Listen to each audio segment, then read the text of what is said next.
face with Ate Corinne. Kwento niya rin. Hello! And hi! Ayan, maabigyak kabuwasan sa mga taga-Pangasinan. Buenos dias sa mga kapatid nating Jabacano sa Zamboanga. At good morning sa lahat ng mga kamisis natin at kapatid saan mang panig ng mundo, syempre dito sa studio. Ito ang Face to Face with Doktora Coring. Mukha akong doktora daw ngayon. Kulang na lang stethoscope. O, handa na ba kayo sa ating kwentuhan, chismisan at kulitan? Ang sabi nyo sa tunay na gwapings, makipagtsikahan kasama si Eric Fructoso. Hindi hilig manika o mga hayop, kundi ang motor niya. Yan si 9 years old baby Bibo, Colleen. Ito po yung disc. Oh. Tapos ito naman po yung brake master Saan nilalagay yan? sa preno po. Kapag may pumunta sa'yo na may problema sa motor, alam mo kung paano mo titignan kung ano ang problema? Opo. Muli nating pasayahin ang mga OFW sa Hong Kong, pati na din ang mga anak nila dito sa Pinas. All these and more sa Face to Face with Ate Coring! Kung babalik natin ang oras sa 1990s, wala pa rin daw siyang pinagbago. Madami pa rin daw siyang chismis. Walang kaubusan. Ang marites ng barangay, Laila Chicadora! Totoo naman yun. Naku, talaga alam ko, bawat chismis mga teacher namin na may mga hidden relationships, Ate Coring. Okay. Oo nga, pero ang chismis ba ngayon high-tech na rin? Kasi online na tayo, oo social naman. media. Mas mabilis na ngayon ang chismakan. Minsan nga, Hindi na kailangan ibulong. Correct, minsan nga nauna pa sa akin. Tsaka hindi mo na kailangan tumambay sa tindahan, di ba? Para malaman mo ang chismis ngayon. Correct, text-text na lang. Tama. At girl. minsan yung artista mismo, di ba? Halata mo. O sige, guess mo, Besh. Ano Guess mo, Besh. Ngayon, makinis ng mukha niya. Pero noon, nagsimula to sa, nako, parang ang laro niya nung bata siya, umbaga ng langka. Ganon kasagwa. Ang dami niyang butas sa mukha. Kaya Ate Coring, hirap na hirap ang makeup artist sa kanya. Sayang ang pogi-pogi pa naman itong taong to. At magaling rin siyang umarte. So ngayon, parang kulang na lang DPWH ang mag-intervene. Kasi nga, bukod sa napakatagal niyang make-upan, abay parang may pagka-flirty ang lalaking ito. Sabi kasi nung aktor, tinatanong siya on cam, sabi niya, pwede ba tayong mag-practice lines? Sabi niya ganon. Eh di syempre, payag naman yung scriptwriter. Eh maganda si scriptwriter. So ang tanong, pwede mo ba akong sunduin mamaya para sa date natin? Iba dapat ang sagot. Pero ang sagot niya, oo mamaya anong oras ba tsaka saan kita susunduin? Abay nagpapalipad hangin. Aba. So nakailang tanong na ganon. So nung nakahalata na si scriptwriter, teka sandali. Sinabihan siya, alam mo, sir, pwede kitang filean ng harassment. Ay, dito wigil. Oh, matapang. Teka muna, may asawa. My girlfriend. May girlfriend. Imagine mo. Okay, oo nga. Bawal O, na yung ganyan. Correct. Eto, makinis. Naglalaro daw ng habulan at tayaan ang poging tambay ng barangay, Ryan Santiago. Ano nangyari sa'yo? Hello po, Ate Coring, mga kamisis. Hindi, sorry, kakakain ko lang kasi. Busog na busog nga po ako eh. Talaga ba? Opo, gusto ko lang magpasalamat sa mga kaibigan natin sa Jollibee. Kasi nagpakain po sila sa buong face-to-face with Ate Coring team. At alam niyo mga kamisis, kapag ka may Jollibee, saya talaga ang bida. Kaya totoo yung sinasabi po nila na spreading joy through superior taste. Wow. Ang ganda! Oh. And just for that, lifetime supply na si Ryle. Ay, gusto ko po yan ang Jollibee. Di nagpapalit ng endorser. O, diba? Si Pera Godmother naman, rain or shine, walang tigil maghanap at may nakilala na naman siyang nagtitinda ng mani na may karamdaman at deserve daw niyang mabiyayaan ng 5K for you.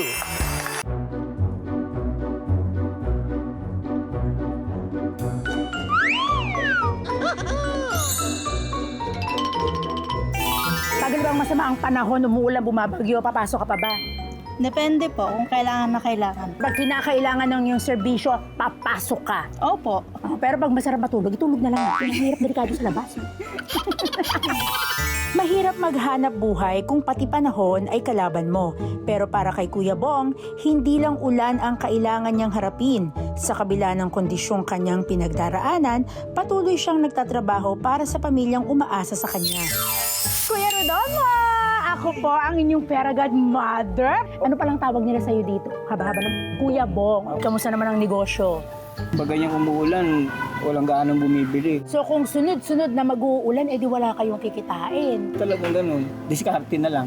Sa bawat araw na kailangan niyang kumita, may isa pa siyang laban na kailangang harapin.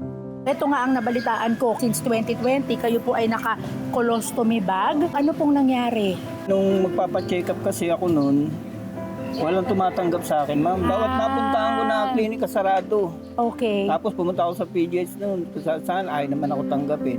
Minsan daw po, inaabot ng ilang araw bago kayo makapagpalit ng colostomy bag ninyo. Dahil medyo mahal po. So, gaano kadalas dapat pinapalitan siya? Ang alam ko, mga 3 days lang. So, Sa ano akin, yung- minsan inaabot 1 linggo. Ano ginagawa mo Hugasan kapag ko na lang. refill na lang, tanggal, hugas, balik? Para saan po kayo kumukuha ng lakas ng loob para magpatuloy? Siyempre, sa pamilya, alam nga naman, pag ganito ka na, titigil ka na. Hindi naman pwede yan, ma'am. Kawawa naman yung pamilya ko. Sino pa po ba ang umaasa sa inyo, sa pamilya? Eh, mga apo ko, yan, mga anak ko rin, nandito sa akin. Katulad yung anak ko, wala naman asawa.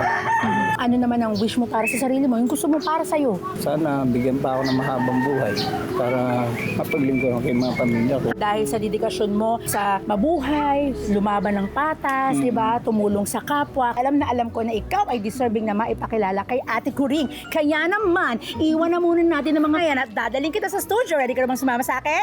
Ready. Let's go!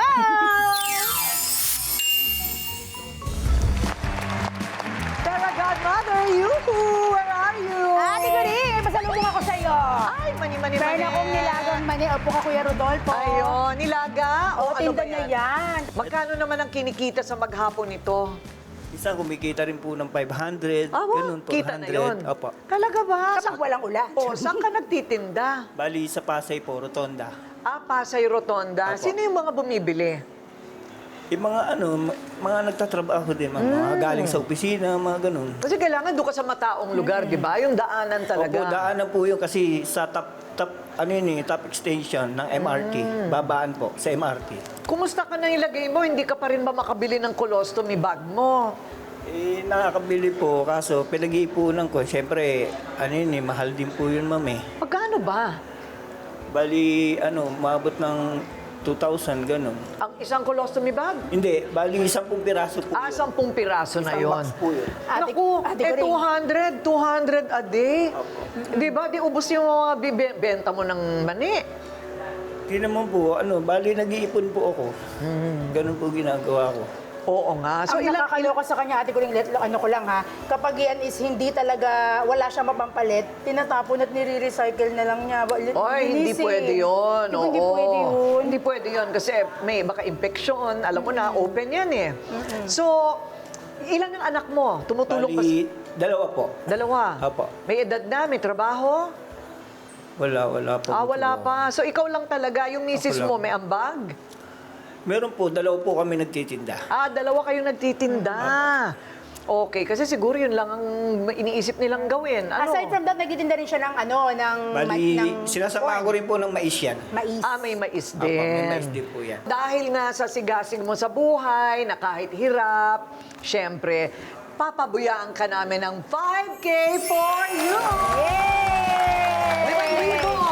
Basta-basta, pamaypay, o kaya pang silong. Pag inaambon, pwede ito. Ayan, ganyan lang yan, o. O, di ba? Salamat po, salamat. Opo, sana makatulong. Pang colostomy bag na rin, konting ito na yung pang salo-salo. Ano ba yan? Ate Kuring, meron tayong maraming colostomy bag. Salamat po, salamat. Cleaning Salamat po, kit na salamat. rin po para hindi na po tayo mahirapan maglinis, tatay. Ayan po. Ay, wow, ang galing naman. Ang daming gulo. Ay, ang ganda ng ngiti. Ang daming ngiti niya. Lahat ngayon ang kinikita mo, pwede na sa... hindi ba? At hindi lang yon, mamimigay siya ng mani. Wow! Mani kayo dyan! Ayan. Opera Godmother, saan naman ang ikot mo bukas? Ano bang gusto mong dalhin ko sa'yo after ng mani? Barbecue naman. Iikot-ikot pa rin ang inyong pera, Godmother, sa buong Metro Manila at maghahanap ng mga nabaha o kung anumang nasalanta ng kalamidad. Abangan nyo ang napakaganda yung pera, Godmother. At ang sunod naman nating bisita ay gaya rin ni Rodolfo, tatay na lalaban sa hirap para sa mga anak. At ang bisita natin, tinitilian pa noon pang 1990s. Isang certified guwaping na artista, Eric Fructuoso!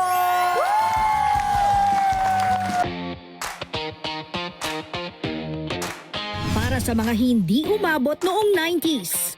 Mula sa pagiging teenage heartthrob at miyembro ng sikat na Guwapings. There, we decided na very original science project na represent namin ngayong araw.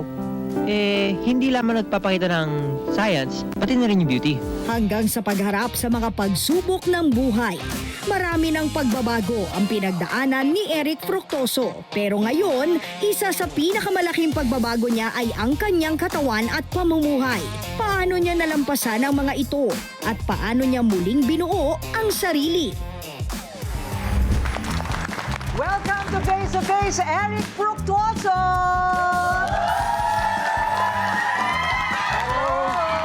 Hello everyone!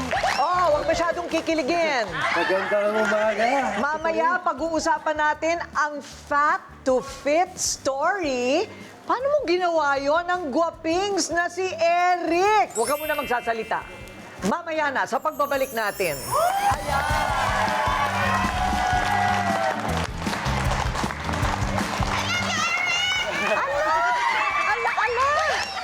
Ayun na! Huwag kayo naman masyadong magpahalata, girl. Ano ka ba? Magpakadalagang Pilipina ka, ha? Okay. Eric, okay, one of the original guwapings. Dumikit na talaga sa'yo yon, ano? Yes, hindi na nawala. Hindi na nawala.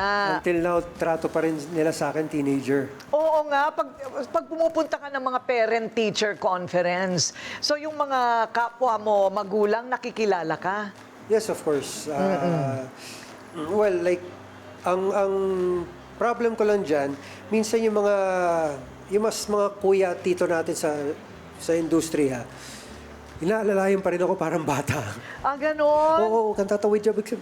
Yung parang ganon, parang, Talaga? uy, 40 plus na ako. Ilan taong ka ba nung nagsimula kayo? 14 years old. Yes. So, ano, guwapings na ba kayo noon o hindi pa? Ang nangyari kasi dyan, si Tito Douglas Quijano, Oo. he wanted to make a movie na may mga ilang teenagers. Tapos, so, sa show dati, sinama muna ako, tapos sumunod na si Mark Anthony, then si Jo Marie. Tapos, nung gine-guest kami sa mga ibang shows, eventually, si Richard Gomez ang nagbansag sa amin. Nagwapings. Yes, kasi tinatawag kami lagi sa mga bagets, sali kayo dito. Sabi ni Goma, hindi bagets yan, mga guwapings yan. Ah, Tapos ayun. yung pag ini-introduce, sinasabi na, mga guwapings. Oo. So, ikaw, si... Jo Marie and Mark Jo Marie Anthony. Iliana Yes, and... Mark Anthony Fernandez. Ayun, Mark Anthony Hindi Fernandez. sinasadya na tawagin yun. Hindi talaga group. Panindigan nyo na, ano ba? Nandyan na yan. Nandyan na yan eh. Oo. Pero eto ngayon, yung pinag-uusapan ng lahat ngayon, di ba? Bakit ka naman umabot ng 100 kilos? Hindi pounds, ha? 100 kilos. Ilan yan in pounds? 220 pounds. Yeah, 2.2 eh. 2.2 yung per kilo to di ba? So, 220 pounds. Yun ang huling na natimbang ko. Ibig sabihin, there was a time na mas mabigat pa ako na hindi ko natimbang. Ah, ayun. Yes, lumaki pa ako noon talaga. Okay. So, yung 220 pounds na yun, paano mo yun nadadala? Nakakapaglakad ka pa ba nun? Ay, naku, pag babangon ako sa kama, para akong pagong. Oo. Talaga? Ang hirap tumayo sa kama, kailangan mong gumulong. Oo, gugulong ka talaga. Gugulong ka talaga. Hindi, bakit ka nga umabot ng ganon? Masarap kumain eh. Okay. Masarap kumain. Tapos, minsan yung stress nga, nadadaan mo na sa food. Ganun na, nagiging outlet natin yung pagkain eh. Tapos, syempre, hindi naman nag-exercise. wala tayong exercise dahil number 1 nakakatamad is exercise eh. So, nagkaroon ka ng mga sakit nung mga panahon na yon? Wala, kung sa malala, hindi naman. Marami lang mataas sa akin. Mataas. Mas mataas pa kaya sa grades ko dati sa school. Oo. Yes, marami matataas. Nagkaroon na ng maintenance before. So, ngayon, wala ka ng maintenance? Wala na. Ah, wow. Pwede pala yun, ano? Yes, syempre tamang, well, it started sa right supplements, of course. Oo. Mga organic, ganyan dyan Right. start. Oo, tsaka bata ka pa naman. Hindi dala ng edad yung pagme-maintenance mo, kundi yung timbang mo. Yung pagiging unhealthy. Correct. Okay, ang sabi, Laila? Okay, Rona, ano yung may namimiss ka eh, di ba? Oh. Sir Eric, tanong ko lang po, anong project ang mas gusto mo pong balikan? Ang paggawa po ng teleserye or yung pelikula po? Siguro teleserye, kasi medyo, alam mo yun, busy ka lagi. May ginagawa ka, nalilibang ka rin. Tapos, mas matagal mo nakakabanding yung mga kasamang artista, so mas masaya. Oo, kasi regular, no? Regular, yes. Si Charmaine, kahit naka-pink siya ngayon. Oo. Sir Eric, sino po yung pinaka-gwapo sa inyong mga gwapings? Tinatanong pa ba yun? Hoy! Yun ang sagot niya. Tinatanong pa ba yun? Hindi, syempre, para sa akin, kanya-kanyang sila, ako talaga, pag nakita ko si Mark, ibang klase yung pagiging pogi niya. Si Jo Marie, lalo na si tall, dark, and handsome, di ba? Ako cute lang, okay na ako. And I thank you. Okay, online, Ryle. Eto po, sabi, ang dami actually nagko-comment ate ko rin. Excited talaga sila. Sabi ni Joanne, Eric Fructoso, gwapings pa rin. Nagkaedad lang pero mukha pa ring bata. Wish ko po yan na pagka medyo tumanda ako, bagets pa rin ako tignan. Gusto ko po ganun. Eto po, sabi ni Priscilla Humauas, Eric, magaling siyang aktor at sumayaw. Sana po mag-guest nyo yung ibang member ng Gwapings. More power to Face with Ate Kuring. God bless. Sana po, makumpleto po sila. O, gusto nyo ba ng pa-experience ng sayaw? Ay, teka muna, sandali lang. Kailangan nyo maghintay. Pati yung kanyang fitspiration kung paano siya pumayat. Diyan lang kayo. Oh, abangan nyo ha, magpapa-experience si Eric ng sayaw gwapings mamaya. Pero eto muna, drama muna tayo. May time na nawalay ka sa pamilya mo. Anong kwento doon? Ay, yung hiwalay? Oo. Well, normal lang naman. Nangyayari din yun. Siguro nagising na siya. Bad boy ka ba? Paano ba? Lahat naman tayo immature din, di ba? May times na hindi na talaga nag-workout, mga bagay-bagay, na dapat wino-workout. Di ba? So, unfortunately, hindi nagtuloy. So, yun, nahiwalay. Ayun. So, hindi na kayo nagbalikan? Hindi na. Oo. Hindi na. Bali, ako yung sinayang niya. Pero okay naman ang relationship mo sa mga anak mo. Yes, as much as possible. Mas maganda kasi spend as much time with your loved ones lagi. 'Di ba? So, hangga't kaya ko silang, dito kayo sa bahay muna. Stay tayo, spend time tayo, bonding tayo, do activities together. Yun ang ginagawa. That's true, no? Kailangan talaga yon. Parang living with purpose ka na ngayon. Yes po. Okay. Ano ang ginawa? Kailan ka nagdesisyon, papayat na ako? Noong mga time na yon, hindi ko pa talaga na-decidean, pero ito sa wake-up call na. Till I was introduced na nga to peptides and all those things, mga supplements. Tapos, nung medyo nagbabawas na lang weight, tapos nagiging healthy na, doon na ako nag-decide na, okay, it's about time to exercise na, kailangan na. Kasi hindi na tayo mga bata Nakikita natin lahat ng mga, di ba, yung mga mas matatanda sa atin. Tinitingnan ko lang ano ba yung ginawa niya at ano yung hindi niya ginawa. Oo. Okay, kung ano yung hindi niya ginawa, kailangan kong gawin. Okay. So, exercise, nagbawas ka ng kain. Kain, yes. Medyo iniba na natin yung mga, pinipili na natin kung ano yung kinakain. O, ang sabi, Ryle. Ate ko rin ito si Ate Laika. May juicy na tanong kanina pa niya binubulong sa akin. Sir Eric, may tanong po ako.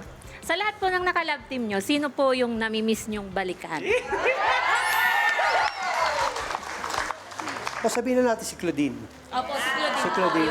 Dahil close nila kasi ako sa Nakasama niya po talaga. sa mga ate niya. And, yun. Ayun, okay. Ate Coring, may one more pa po.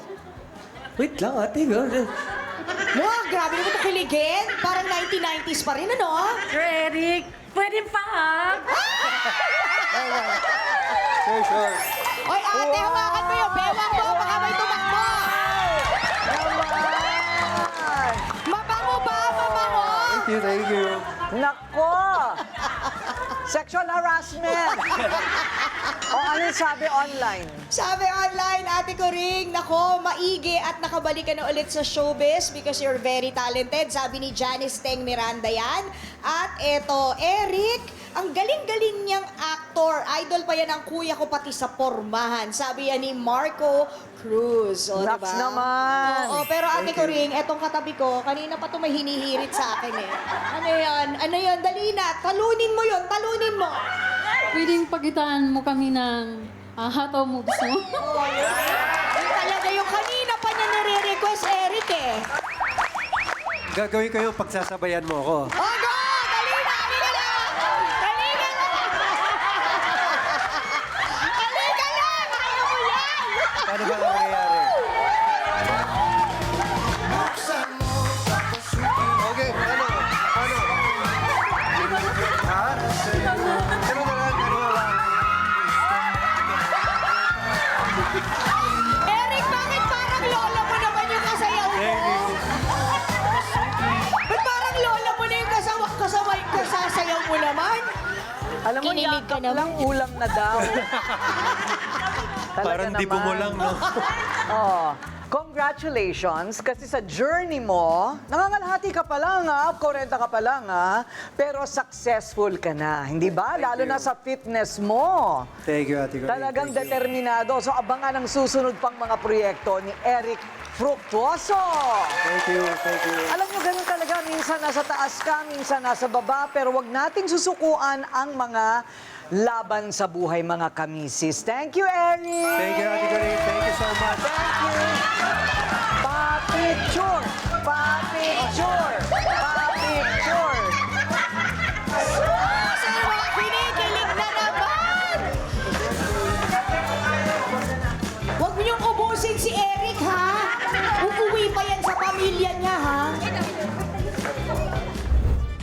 Next na, Baby Bibo na mahilig at maalam sa mga motor, magpapasikat. Tara at kilalanin ang mga OFW sa Hong Kong na pasasayahin natin at pamilya nila sa OFW to the World. Kadalasan ng mga mahihilig sa motor, mga lalaking astigin gaya ni Eric Fructuoso.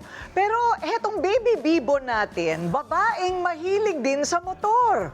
At sa edad na siyam, 9 years old, ay daig pang nagtitinda ng parte sa kaalaman sa motor.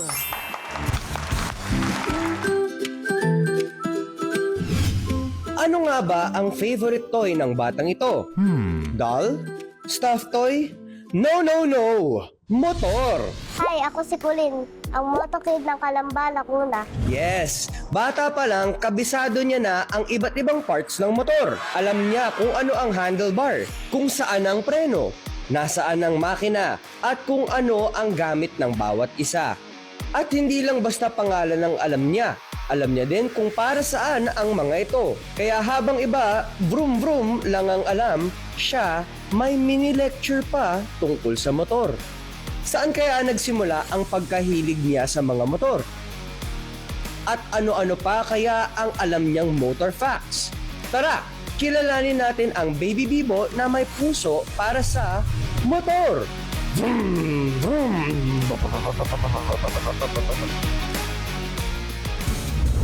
At hello sa ating baby bibo, Colleen. Kasama din natin si Daddy Nico. Paano ka naman nagkaroon ng hilig sa motor? Kasi po, lagi po ako sinasama ni tatay sa shop. Oo, tapos nakikita ko po, sobrang ganda po ng mga motor nila. Ah, ganon?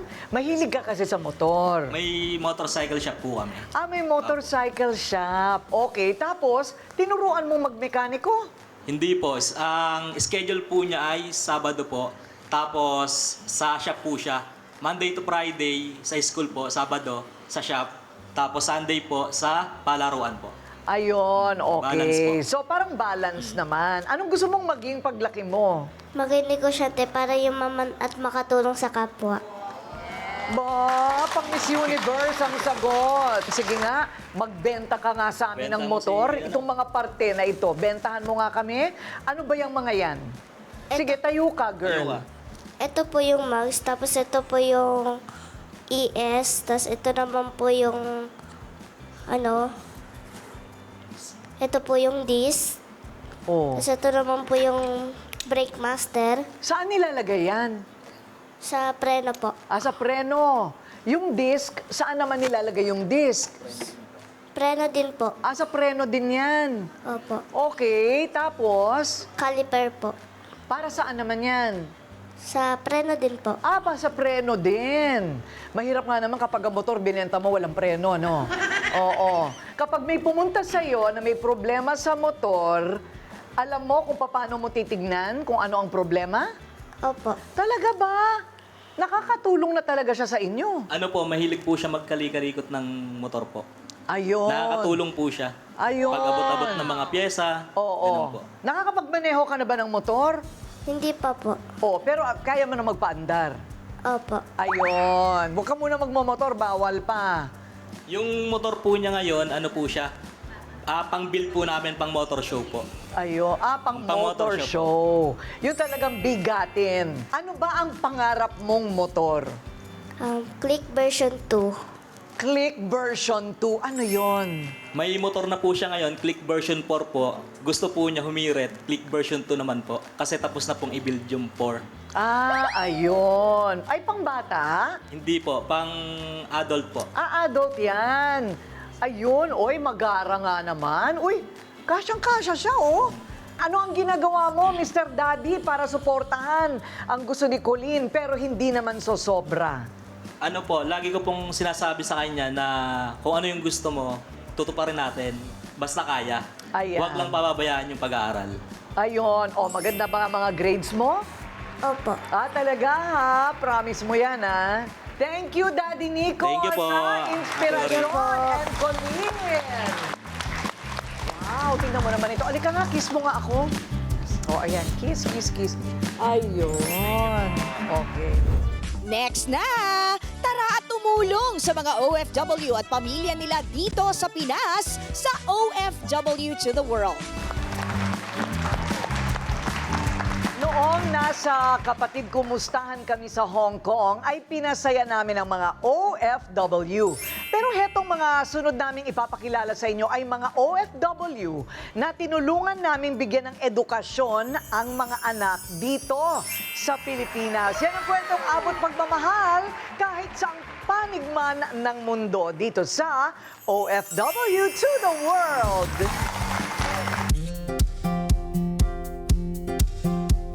Hello! Pakain naman!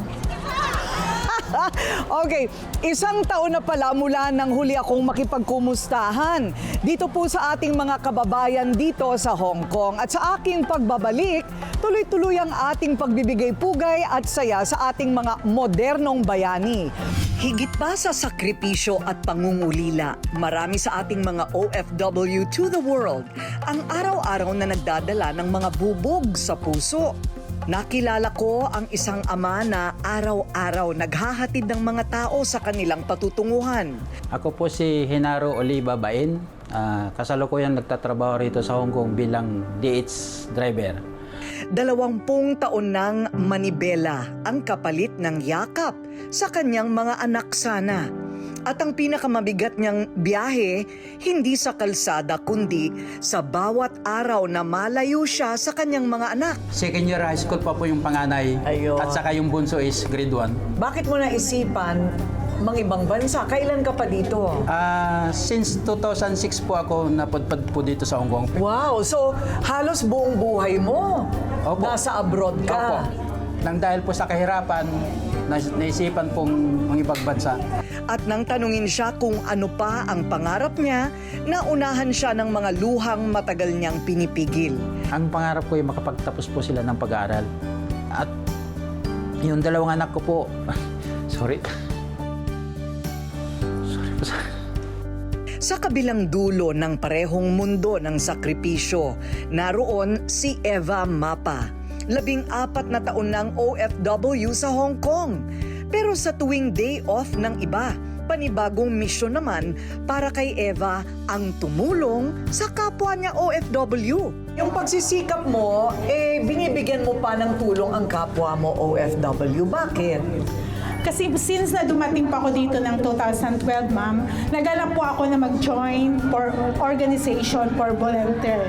At isa po akong volunteer ng Philippine Consulate for 14 years at naging president din po ng WOMED Medical na nagbibigay po kami ng medics assistance tuwing Sunday. Pero sa likod ng pagtulong niya, isa rin siyang breadwinner na may sariling mga laban sa buhay. Yung kinikita mo saan napupunta? Actually po, isa rin po akong breadwinner, may mga extended family din. At syempre po, dahil po kilala din nila ako kahit sa probinsya na medyo madali pa akong lapitan. At sa tuwing may OFW na muling nakakabangon, kapalit ang saya dahil sa pag-asang may nabuhay muli. Naluluha po ako ngayon kasi nakatulong pa ako sa kapwa ko. Kaya para sa dalawa nating natatanging OFW to the world, panahon naman para ang kabutihang binibigay nila ay bumalik at mag-multiply pa. May isang napakagandang sorpresa ang ating mga kapatid mula sa DigiPlus Foundation. Narito sila para tuparin ang inyong mga wish. Educational assistance worth 50,000 pesos. Si Henel. At may isa pa tayong pahabol na kwento ng pag-asa, si Eva Balyong. 8 taon ng OFW, isang inang hiwalay sa asawa na mag-isang nagsisika para sa kinabukasan ng 2 anak. Nakita ko na mas eager yung mga anak ko makapagtapos ng eskwela. Dahil palaban ka, Eva, panahon naman para ma-multiply din ang good sa buhay mo. 50,000 pesos educational assistance from DigiPlus para maitulong sa pag-aaral ng inyong mga anak. Kaya naman po, maasahan ninyo na kami po sa DigiPlus Foundation, patuloy po kami makikipag-ugnayan dito po sa Kapatid Kamustahan para din po we can continue to multiply the good. Para po, suportahan kayo. Agad namang nagtungo ang Team DigiPlus Foundation sa mga pamilya ng ating masuswerteng OFW. Sa Ilocos, kita sa mga ngiti ng 2 anak ni Hener. Ang saya nang matanggap ang regalong para sa kanila. Sa Malabon, hindi rin masidla ng tuwa ng anak ng ating sumbungan ng mga OFW na si Eva Mapa. At para kay Eva Balyong, mas naging espesyal ang kanyang pag-uwi dahil may magandang pasalubong para sa kanyang 2 anak sa Davao. 3 kwento, pero iisa lang ang kanilang layunin. Ang mabigyan ng magandang buhay ang pamilya nilang naiwan sa Pilipinas. Abangan pa ang mga kwento ng mga kababayan nating OFW to the world at para sa mga kamisis natin dito sa Pinas, makijoin na kayo dito sa aming studio. Sa mga nanonood sa bahay, kung gusto nyo maging part ng studio audience namin, i-scan mo na ang QR code na nasa screen ngayon. Correct! Scan na at intayin ang mensahe ng aming staff para sa kumpirmasyon. See you soon, mga kamisis! Kwentuhan sa Lunes. Alamin ang mga programa ng TESDA na makakatipid ng matrikula at may pa-allowance pa. Kasama si TESDA Secretary Kiko Benitez. Kilalanin natin ang OFW turned vlogger na tumutulong sa kapwa niya mga OFW sa OFW to the world. Gusto kong ibalik sa community ko yung pagtulong sa mga hindi pinalad na mga kababayan natin. Kay sarap kumain ng munggo sa panahon ng tag-ulan. Pero subukan natin ang luto mula sa Batang Kusinero. Ito ang Face to Face with Ate Coring. Harapang kwentuhan, usapang walang iwanan. Face to face, issue ay harapin. Face to face, solusyon ay hanapin. Face to face, problema ay ayusin. Sa tulong ni Ate Coring. Thank you po. Face to face. Face to face with Ate Coring.